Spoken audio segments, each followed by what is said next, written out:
tank, you should have the neck facing piece cut, and it has two raw edges there and there, and you've got it centered in the back seam. That's going to be pinned to the bodice with right sides together, and you match up the raw edges of the neckline. So pin it all the way around, and you're going to have to stretch the facing just a little bit in order to make it fit. So as you pin it, mark two places, pin that, stretch it so there's an even amount of tension on the neck facing, and it lines up with the neckline of the bodice. Alright, so put the piece into your machine, and you can use either your sewing machine or I use a serger. Your seam allowance here is about 1/4 of an inch. I just use the width of my serger stitch, which is about 1/4 inch.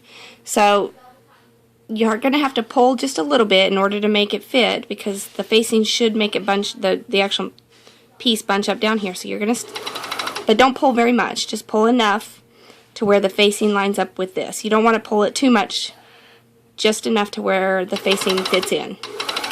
And stitch it all the way around. Alright, so come all the way around, stitch all the way around back to where you started. And then we'll take...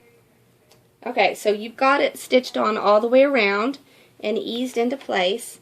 So now I always take and I press it. And I like to press it with the stitch or the seam allowance down towards the bodice of the shirt. So press that all the way around.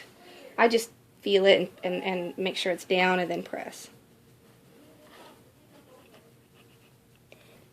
Okay, now that you've pressed it all the way around, seam allowance is down towards the bodice, then I just take and fold this facing back along that seam allowance that you made, and I pin it in place.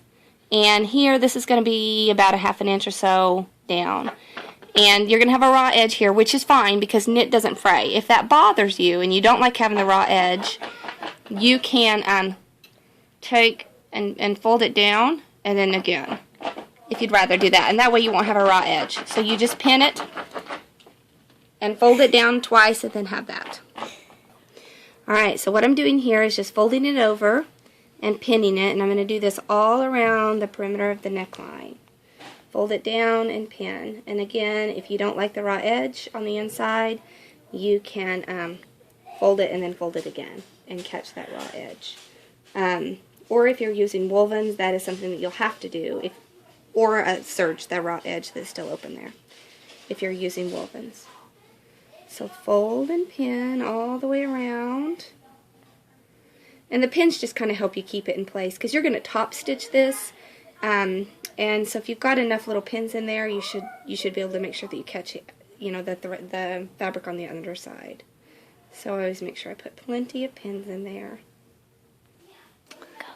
Alright, now that you have this facing pinned all the way in there, and you've got it pinned on the outside of the garment, and this is the inside where your facing is turned around to. Then just place that in your machine, and you could just use a stretch stitch or a regular straight stitch here, because it's not going to have a lot of stress on it. Or you could use a zigzag, you could use a cover stitch, whatever you want to use at this point.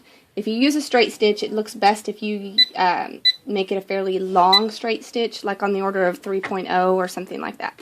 So put it in. This is I'm using about 1/2 inch seam allowance here on this top stitch. And then just stitch it all the way around